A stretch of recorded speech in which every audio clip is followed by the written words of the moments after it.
6장.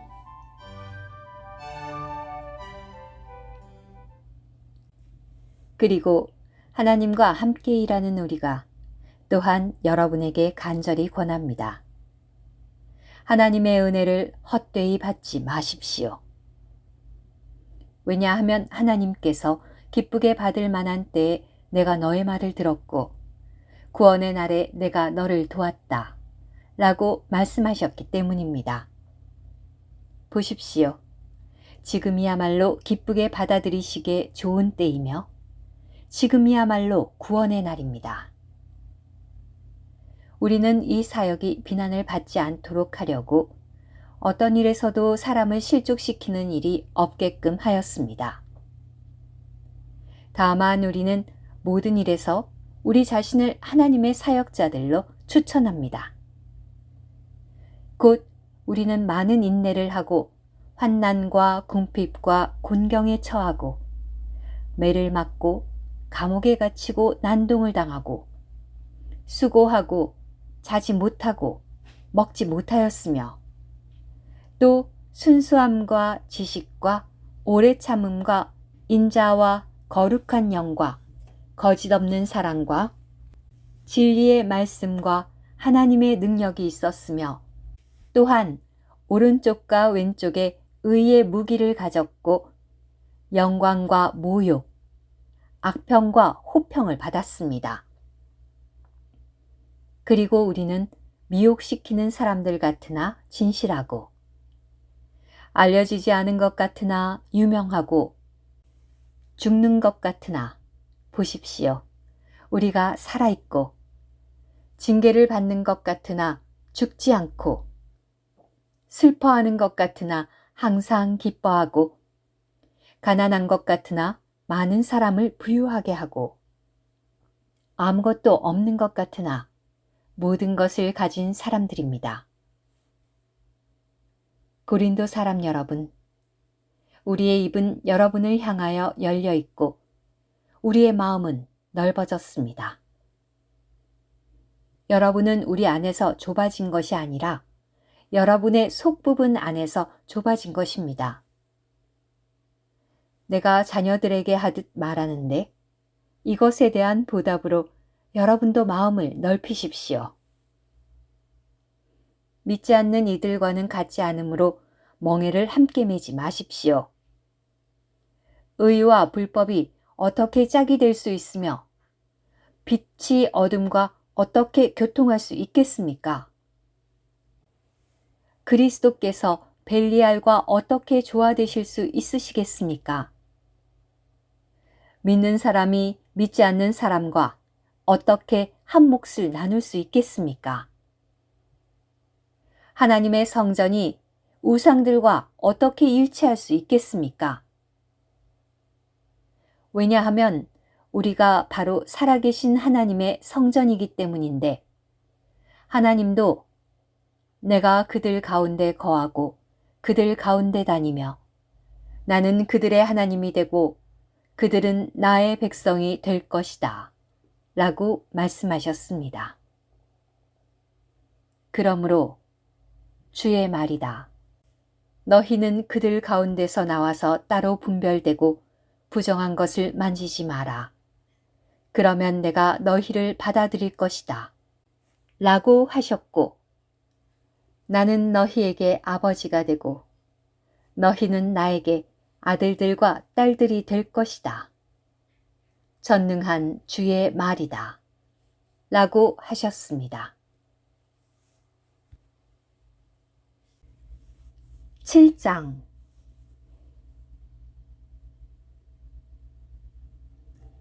그러므로 사랑하는 여러분, 우리가 이런 약속들을 가졌으니 육체와 영의 모든 더러움에서 자신을 깨끗하게 하고 하나님을 두려워하는 가운데 거룩함을 온전히 이룹시다. 마음을 넓혀 우리를 받아들이십시오. 우리는 아무도 괴롭힌 적이 없고 아무도 해롭게 한 적이 없으며 아무도 이용한 적이 없습니다. 내가 여러분을 유죄 판결하려고 이런 말을 하는 것이 아닙니다. 내가 전에도 말했지만 죽어도 함께 죽고 살아도 함께 살 정도로 여러분은 우리 마음속에 있습니다. 나는 여러분을 향해서는 매우 담대하며 여러분에 대해서는 매우 자랑스럽습니다. 그래서 나는 위로로 충만하고 모든 환난 가운데서도 기쁨이 넘칩니다. 우리가 마케도니아에 이르렀을 때에도 우리의 육신에 아무런 안식이 없었고 오히려 모든 면에서 환난을 당하여 밖으로는 싸움이 있었고 안으로는 두려움이 있었습니다. 그러나 낙심한 사람들을 위로하시는 하나님께서 디도를 오게 하셔서 우리를 위로해 주셨습니다. 그가 온 것으로 뿐만 아니라 그가 여러분에게서 받은 그 위로로 우리는 위로를 받았습니다.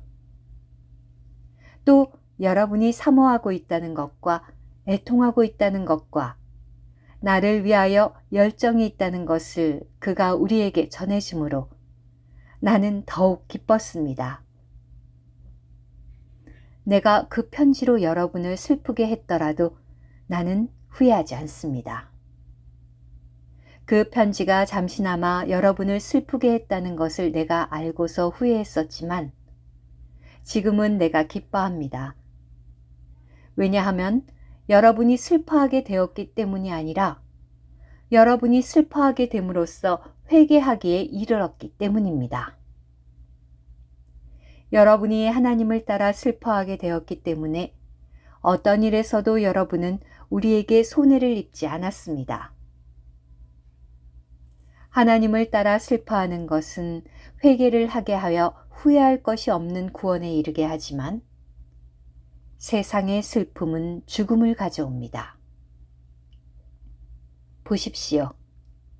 여러분이 하나님을 따라 슬퍼하게 된 바로 이것이 여러분에게 얼마나 갈망을 가져오게 하였으며 얼마나 해명하게 하였으며 얼마나 분개하게 하였으며 얼마나 두려워하게 하였으며 얼마나 사모하게 하였으며 얼마나 열정을 기울이게 하였으며 얼마나 벌을 내리게 하였습니까? 여러분은 그 문제에 있어서 각 방면으로 여러분 자신이 순수하다는 것을 입증했습니다.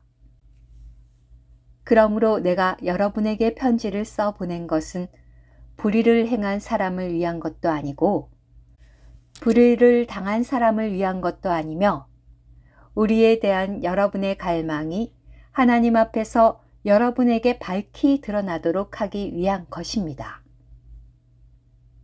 이 때문에 우리가 위로를 받았습니다.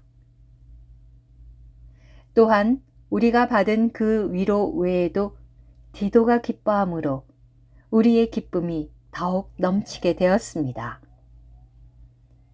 디도의 영이 여러분 모두로 말미암아 상쾌하게 되었기 때문입니다. 내가 디도에게 여러분에 대해 자랑했지만 나는 부끄럽지 않았습니다. 오히려 우리가 여러분에게 말한 모든 것이 참되었던 것처럼 디도 앞에서 우리가 자랑한 것도 참되다는 것이 밝혀졌습니다. 그리고 디도는 여러분 모두가 순종한 것, 곧 여러분이 두렵고 떨리는 마음으로 자기를 영접한 것을 기억하면서 여러분을 향한 그의 심정이 더욱 깊어졌습니다. 나는 모든 일에서 여러분 때문에 담대하게 되어 기쁩니다. 오늘 큐티. 마음을 넓히려면 생명 안에서의 성장과 성숙이 필요한데 고린도에 믿는 이들에게는 이것이 결여되어 있었습니다. 사도는 그들의 이러한 부족을 채우기 위해 수고했습니다. 고린도 후서 5장 끝에서부터 계속되는 문맥에 따르면 생명이 성장하고 성숙하여 마음이 넓어지는 것은 하나님과 완전히 화목하는 것과 같은 것입니다. 사도는 이렇게 편지를 보냄으로써 아직 하나님과 완전하게 화목하지 않은 믿는 이들을 그분과 화목하게 하는 사역을 수행하고 있었습니다. 아멘.